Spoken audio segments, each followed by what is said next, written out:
Online Manipur YouTube channel as being beer mampum nam po mukana taramnok chari han badem namaru iba pawma update thamjage Nonglak sida Kuki Militants singna Kangchup te attack torakpata Echil enao amana nada sokle Ymna Luba di oihwdre Echil enao singgi Eshor Khurumbiyu Echil enao singdo Nonglak sida raincoat chu leram moiko adubu ima laibak sigi damakta thawai khubak ta haptuna lanthingnari athoba singbu mayamna thawna hapiramu Kangchup ta athoba ama sokle haina manipuri news update report tawbiri eduka dakares page nasu breaking news Kangchup ta hojik aikhoigi asokpa ama yaure haina dakares page nasu phongdokpiri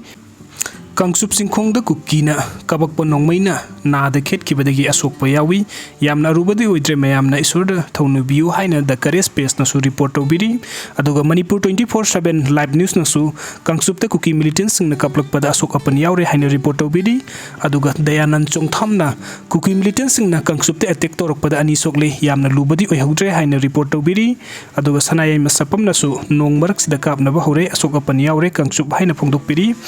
aduga Kangleisa news tasu nongmarak sida Kangchup lomda kapa horagle asokpa amadi yaure seriously oihwdre hairi aduga mathangi update asna Robin mangang khoirakpam dagi lokhujage Kuki minai gumba maitei na phanek manung da lotlaga leiba nupa thoktaba fake ID gumba singna aise pic ena su sete adu prithvi ki yamna phawkhiba amadi phawriba leader sing se thoina chawdobani ko aidi moina pic e haira su saude maram di pic panina adubu moina khangjin gadabadi Indian Army da su adu mangai Gorkha regiment team se 80% pic pane yamna di sathi bani aisu irai laina di lawrnu ko thengaina ba yaba pumnamak thengaina raklabani anuibadi anuiba anembadi anemba apikpadi apikpa thipai kon haiba bu kai gi saudoino natrane haina Robin mangang khoirakpamna phongdokpiri aduga mahke atop update amadana hayeng unit 12 Sangaba wanguda lakani morning da unaning ba leirasu unaba yagani Echil enao Echil sing hayeng mathang hangsitna nambol da evening da lakani haina Robin mangang khoirakpamna phongdokpiri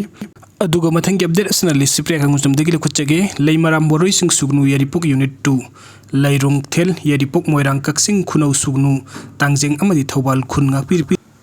ngakpiriba ibung sing de helmet sing khusin azaba helmet lokhibi me khaktan helmet asigi quality khangi makhoi gi unit sing gi ahen ba order kaya ngasi tobiraki aduna hayeng su helmet chahum hena imphal da yorok lagani ai buthaza bibigi damak ibung sing asibu thagachari haina lisipria kangu jumna phongdokpiri aduga mahake atob update amadana karigumba khara chaina ba sokapan ai gi maram oiraga comments phajana pp de haiba wahauda yorok labasu ai gadi karimata mari leinajde aini kanada insin basu leijade ai isagi ithau yamna chinjaba misakni ai ga yana da ba mioi malemda kana su leite aidi miam ko loina zaraga leiba misakni amasung ibung singnasu ngahekki asawbana